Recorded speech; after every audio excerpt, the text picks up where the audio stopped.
यानी कि तीसरा नियम। ठीक है ना बेटा। तीसरा में याद रखना,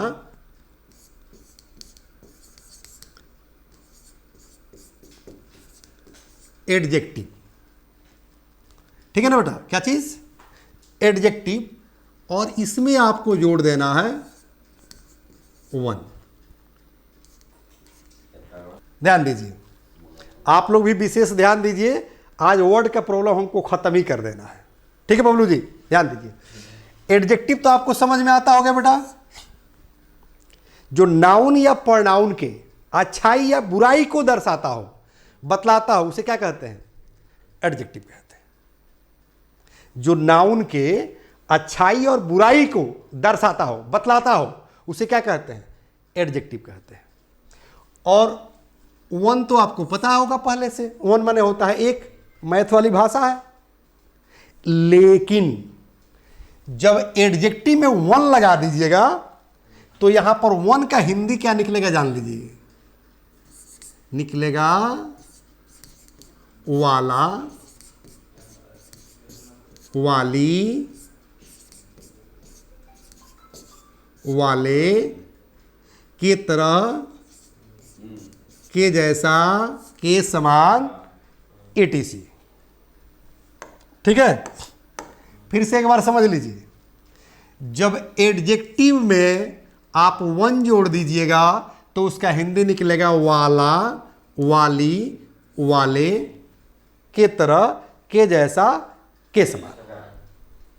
ठीक है, जैसे, जैसे ध्यान दीजिए, रेड, रेड माने होता है लाल। जैसे मान ले कि ये कलम हो गया तो कहेंगे ना कलम कैसा है, तो लाल है, पीला है, काला है, तो ये सब क्या हो गया? एडजेक्टिव हो गया। तो लाल क्या हो गया? एडजेक्टिव है। और इस लाल में आप क्या जोड़ दो बेटा? वन जोड़ दो। बबलू ध्यान दीजिएगा, काफी एकदम क्रीम समझ लीजिए कि ये रूल है। आपको भी इंटरेस्ट जग जाएगा आज पढ़ने में 30 साल के बाद। ठीक है, देख रहे हैं ना। तो रेड वन, तो वेरी गुड, वाह गुड। क्या हो गया? लाल वाला। क्या हो गया? लाल वाला। क्या हो गया बेटा? हाँ, लाल वाला हुआ। अब यहीं पर अगर हम कह दें बेटा कि ब्लैक वन मतलब काला वाला, और हम कह दें बेटा कि येलो वन, येलो वन माने पीला वाला, और यही हम कह दे बेटा कि व्हाइट वन मतलब सफेद वाला, उजला वाला, ग्रीन वन। समझ में रही है ना। जैसे अब थोड़ा सा दूसरे क्षेत्र में चलते हैं बेटा। बिग वन बड़ा वाला, स्मॉल वन, स्मॉल वन मतलब छोटा वाला। स्ट्रॉन्ग वन भी हो जाएगा ना। हाँ बिल्कुल बिल्कुल। अब एक बात नहीं बेटा, new one, very good. Old one पुराना वाला, अब पुअर वन गरीब वाला, रिच वन अमीर वाला। अब बेटा हम इसी को कह दे कि फैट वन, अरे वाह, मोटा वाला या मोटी वाली। अब ब्लैक वन माने काला वाला या काली वाली। अगर लड़की को कहना होगा तब क्या कहिएगा? काली वाली कहिएगा ना, राइट। चलिए, तो फैट वन माने मोटा वाला या मोटी वाली। अब थिन वन, थिन वन मतलब पतला वाला या पतली वाली। फ्रंट वन सामने वाला, बैक वन पीछे वाला। अब बिसाइड वन बगल वाला या बगल वाली। अप वन ऊपर वाला, डाउन वन यानी कि किसी भी एडजेक्टिव में वन लगाओ और एक नया वर्ड बनाओ, राइट।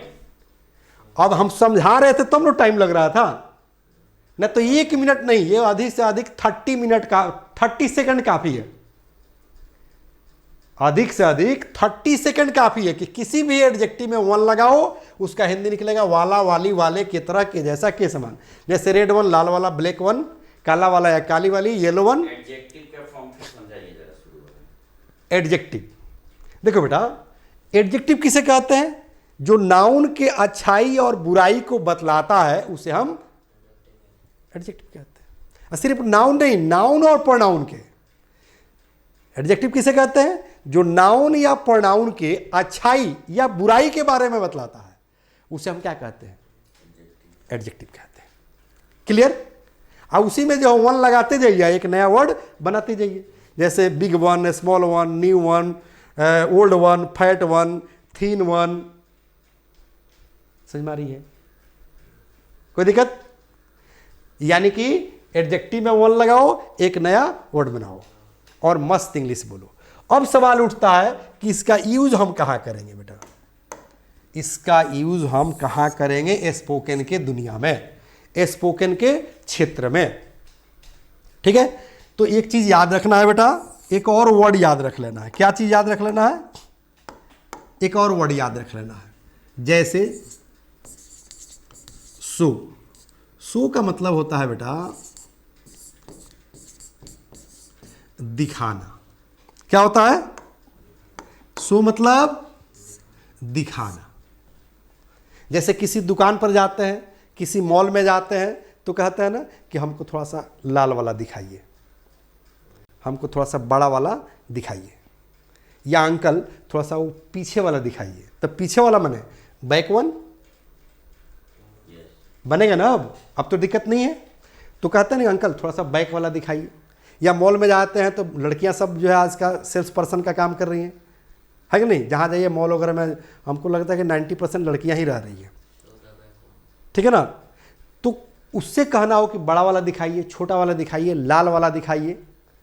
तो इजी वे में बिना किसी हेजिटेशन का हम इन वर्ड का यूज करेंगे और बोलेंगे। क्या बोलेंगे? तो ध्यान दीजिए, पहले कैसे बोलेंगे ये जानिए। ठीक है ना? कहेंगे प्लीज, क्योंकि हमको अच्छी इंग्लिश बोलनी है। कैसी इंग्लिश बोलनी है? अच्छी इंग्लिश बोलनी है। तो कहेंगे प्लीज शो मी, मतलब कृपया मुझे दिखाइए, या मेहरबानी करके मुझे दिखाइए। अब क्या दिखाइए? अब इसमें से कोई भी वर्ड जोड़ सकते हैं इशारा करते हुए कि please show me that one. क्या कहेंगे? That one. अब थोड़ा सा और कंसेप्ट समझ लीजिए बेटा।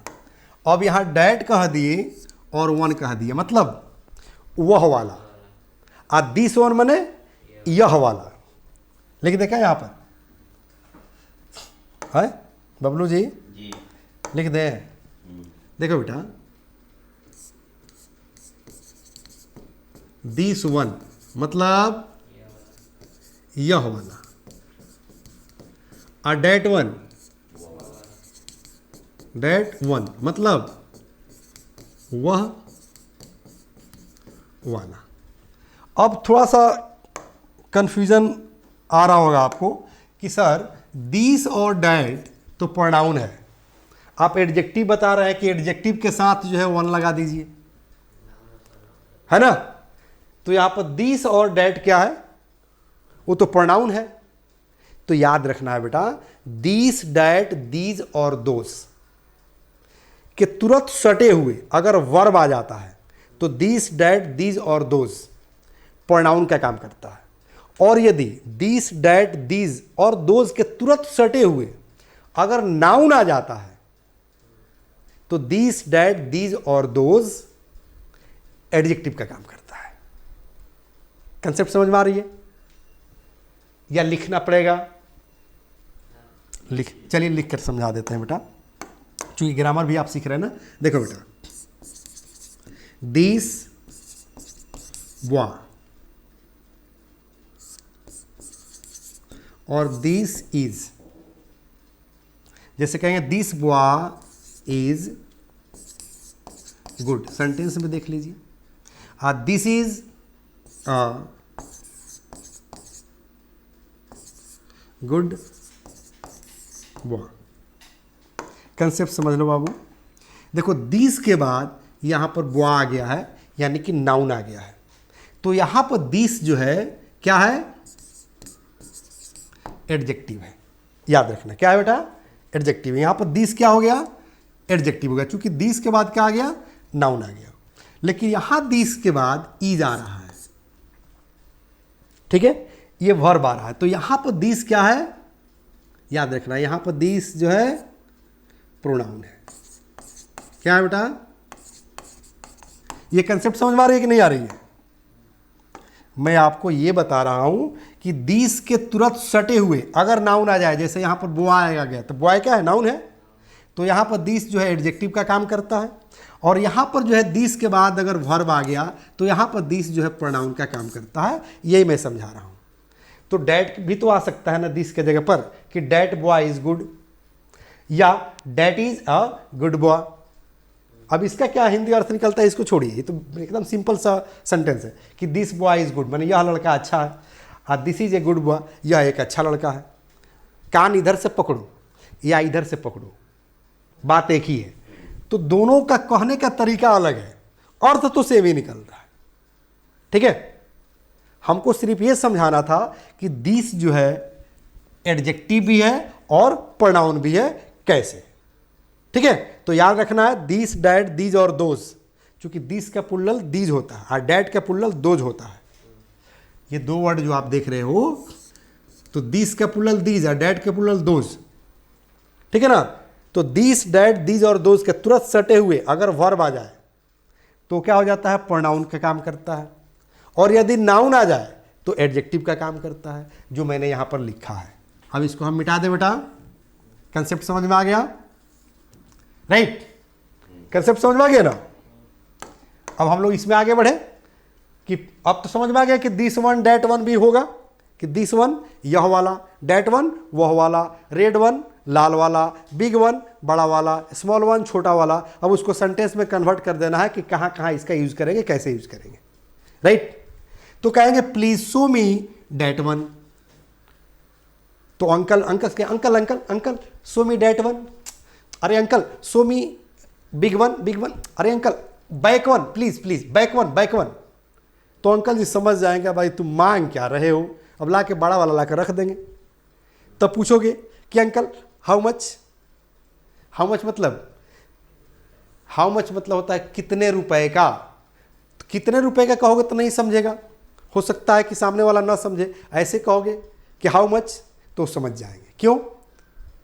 क्योंकि ये बड़ी लैंग्वेज है और ये सारी दुनिया समझती है।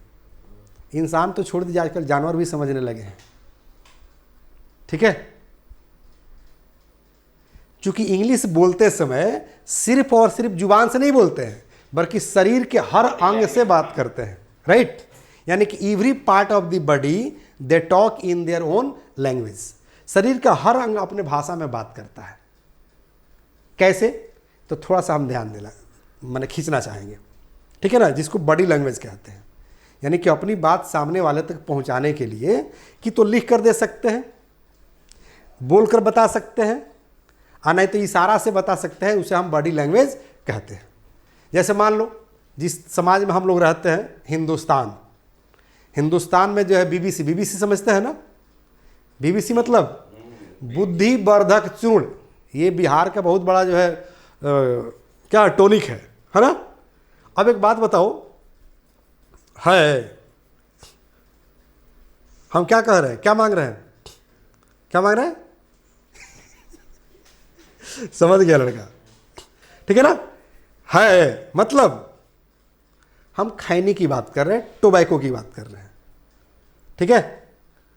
अगर कोई कहे आज दीजिएगा, इसको हटा दीजिए, आज दीजिएगा, तो समझ में आ रही है, नहीं समझ में आ रही है। आज दीजिएगा, आज हो जाएगा, तो सामने वो पैसा की बात कर रहा है, ठीक है। आज बहुत मिलेगा, नहीं समझ में आ रहा, लेकिन आज बहुत मिलेगा, क्या चीज़, चाटा, पिटाई। तो ये सब क्या है बेटा, बॉडी लैंग्वेज। जैसे देखिएगा प्लेटफॉर्म पर जाइएगा तो देखिएगा जो है लाल झंडा जो है जब तक डोलते रहेगा जो है ट्रेन रुकी रहेगी। हरा झंडा जो है, लोग इसे बोलचाल में भी कहता है सर हरा झंडा कब दिखा रहे हैं, मतलब कब ओके कर रहे हैं, सही ना। आप आप कार से जाओगे तो देखिए जहाँ पर गोलंबर होता है, रेड लाइट होता है, वहाँ रेड जल रहा है तो कार जो है रोक दिया जाता है। कोई कहा रोकने के लिए नहीं, लेकिन रेड लाइट कह रहा है कि रुक जाइए, और जब हरा जलने लगता है तो आगे बढ़ जाते हैं। मतलब हरा कह रहा है कि बढ़िए और रेड कह रहा है रुकिए। समझ में आ रही है? सबसे बेस्ट एग्जाम्पल देख लो, कोई अगर लड़की 30 साल की हो और सिंदूर नहीं लगाई हो तो अनमैरिड है। अगर 10 साल की लड़की हो, अगर यहाँ सिंदूर लगा ली है तो क्या समझ जाते हो? मैरिड है। मुंह से तो नहीं बताई कि हम शादीशुदा हैं, कैसे पता चला? तो सिंदूर लगाई है जो बात बता दिया कि शादीशुदा है। तो जो भी मैं एग्जाम्पल दे रहा हूं, this all our body language. कोई दिक्कत? शरारत की भाषा में अगर इसको हम समझाने चाहें तो आप क्लास करते होंगे तो देखिएगा लड़का सब किसी को जीभ चिढ़ा देता है और चुपचाप हो जाएगा। अब मार हो जाएगी तो सर पूछेंगे किसमें दोष है, तो सर हम कुछ नहीं किए थे, हम तो यहाँ बैठे, वो वहाँ है, वहाँ से आकर मारा है हमको। आप किए थे कि नहीं किए थे? क्या किए थे? जीभ चिढ़ाए थे। तो जीभ चिढ़ाए थे ना, मैंने शरीर का अंग तो बोल दिया था, बात कर लिया था, उसको गुस्सा आ गया, वहाँ से दौड़ कर आकर पिटाई कर दिया। समझ में आ रही है? कोई आपको ऐसा जूता निकाले चाहे चप्पल निकाले, ऐसे किसी को इशारा कर दे और फिर जूता चप्पल नीचे रखकर चुपचाप शरीफ की तरफ बैठ जाए, राइट? अब मारपीट हो जाए, क्योंकि हम तो कुछ नहीं किए हैं, हम तो यहीं पर बैठे हैं उस समय से। अब जरा सोचिए कि वो किया है कि नहीं किया है? किया है ना। इसी को कहते हैं बॉडी लैंग्वेज। ठीक है बेटा, चलिए तो हम बात करते हैं please show me that one. इसका यूज हम बता रहे थे, please show me that one, right? हम जो है ऐसे भी तो बोल सकते हैं बेटा, जैसे मान लीजिए कि आपका नाम हो गया संकल्प, किसी का नाम है मनोज, किसी का नाम है सीता, किसी का गीता। तो हम गीता से कह रहे हैं कि गीता गो, मतलब गीता जाओ, एंड कॉल, जाओ और बुलाओ। कॉल माने होता है बुलाना, ठीक है? The black one. देखो बेटा कंसेप्ट समझो, हम सीता से कह रहे कि सीता गो एंड कॉल, जाओ और बुलाओ किसको? द ब्लैक वन, मतलब जाओ उस काली वाले को बुलाओ, चाहे उस काले वाले को बुलाओ। जैसे आपसे कहता है ना आगे संकल्प थोड़ा जाओ तो वो मोटे वाले को बुलाओ, तो संकल्प जाओ थोड़ा सा वो लंबी वाले को बुला कर लेकर आओ, तो ऐसे हिंदी में बोलते हो ना, जाओ थोड़ा सा वो मोटका को बुला कर लाओ, भोजपुरी में बोलते होंगे, चाहे जाओ वो मोटुआ को लेकर आओ बुलाकर। तो इसको हिंदी में कैसे बोलिएगा? संकल्प जाओ वो मोटे वाले को लेकर आओ। इंग्लिश में कैसे बोलेंगे कि संकल्प, अब यहां पर हम संकल्प कह रहे हैं, क्या कह रहे हैं? संकल्प go and call the fight one, black one की जगह पर फाइट वन, जाओ मोटे वाले को लेकर आओ, बुलाओ बुलाओ बुलाओ। समझ में आ रही है? आसान है? तो इन शब्द को यूज करना बिल्कुल आसान है। आई वांट, वांट वांट माने चाहिए, क्या होता है बेटा? समझो, वांट माने चाहिए, और नीड माने भी चाहिए होता है बेटा, नीड माने भी चाहिए। अगर आप बोल रहे हो अब क्या चीज, नीड या वांट लगाकर, क्योंकि वांट किसी चीज को टेम्पोररी चाहते हैं तो वांट कहते हैं। I want a glass of water, I want money, अगर नहीं भी पानी मिलता है, ना भी पैसा मिलता है तो काम चल जाएगा। लेकिन जहां नीड लगा दोगे ना, एकदम अर्जेंट दिखाता है कि आई नीड वाटर, मतलब मुझे अगर पानी नहीं मिलेगा तो मैं मर जाऊंगा। I need money, I need treatment, मुझे इलाज चाहिए नहीं तो मैं मर जाऊंगा। समझ में आ रही है ना? तो नीड जो है एकदम अर्जेंट दिखाता है। समझ में आ रही है? अब अगर कहते हो कि आई वांट व्हाइट वन, उजला वाला मुझे चाहिए ना, कहते हैं कि देखो बड़ा वाला हमको चाहिए, तो I want big one, I need big one. मुझे बड़ा वाला चाहिए। आई नीड न्यू वन, मुझे नया ना कहते हैं, लड़का सब देखिएगा कहता हुआ घर पर ना वो नया वाला हमको चाहिए, तो कहेंगे ना कि आई वांट न्यू वन या आई नीड न्यू वन।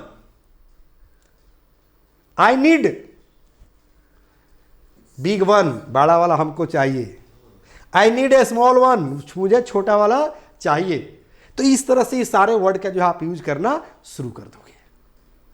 अब जरा सोचो कि मैं आपको 3 वर्ड यानी कि 3 जो है ट्रिक मैंने बताया कि एडजेक्टिव में वन लगाओ, उसके बाद रिलेशन वाले वर्ड में एलवाई लगाओ, उसके बाद एक और बताए थे ना वर्ब का चौथा फॉर्म आप प्लस मशीन लगाओ, ठीक है ना। अब जरा सोचो कि 3 रूल में आपको जो है लग रहा होगा कि इंग्लिश आसान है ना। अब इस तरह का अगर हम 50 गो रूल अगर आपको हम बता दें तो वर्ड मीनिंग पर कमांड हो जाएगा कि नहीं। जो ये नियम मैंने बताया ये 3 है, अगर हम इस तरह का 50 बता दें तो आपको वर्ड मीनिंग मुफ्त में मिल जाएगा, फ्री में मिल जाएगा, सही ना। ग्रामर आपको पता चल गया कि आसान है, इजी है, ठीक है। अब मैं अपने दोस्तों को बता दूं, अपने विद्यार्थियों को बता दूं कि मैं मिलूंगा कहाँ, क्योंकि नए भी बच्चे बहुत सारे जुड़ जाते हैं तुरंत, तो वो उन बच्चों को मैं मिलूंगा कहाँ। तो मैं अपना परिचय देना चाहूँगा। मेरा नाम है संजीव शिवानी, प्रोफेशनली मैं लेखक हूँ यानी कि राइटर हूँ, और वो भी किस चीज़ का, इंग्लिश स्पोकन पुस्तकों का, इंग्लिश ट्रांसलेशन पुस्तकों का, इंग्लिश ग्रामर पुस्तकों का। जैसे अभी अभी मार्केट में मेरी जो है ये किट लंच की है, आप भी ध्यान दीजिएगा बबलू जी, ठीक है। ये अभी अभी मार्केट में लंच की है, धारा प्रवाह अंग्रेजी बोलना सीखे, ABBC spoken plus grammar kit, 5 books 0 to hero, पुस्तकें नहीं अंग्रेजी सिखाने का जादू है, ऑर्डर राइट नाउ और कॉन्टैक्ट नंबर इस पर लिखा है ना। नीचे लिंक में नंबर दिया गया है, उस पर कॉल कीजिएगा, ऑटोमेटिक आपके घर तक होम डिलीवरी दे दी जाएगी इस किट की। मार्केट में खरीदते हैं तो एक एक किताब 300-300 रुपये की है, 5 किताब है 1500 रुपया हुआ। अगर लिंक पर नंबर जो दिया गया है उस पर कॉल करते हैं तो ये 5 किताब मात्र 499 रुपये में मिलती है। यहाँ दिया गया है, देखिए ना, 1500 काट कर 499 लिख दिया गया होगा। The first step towards achieving your dreams is having the right coach. Get the best education with English Plus by Sanjeev Sivani and make your spoken English dreams come true. Download the app now.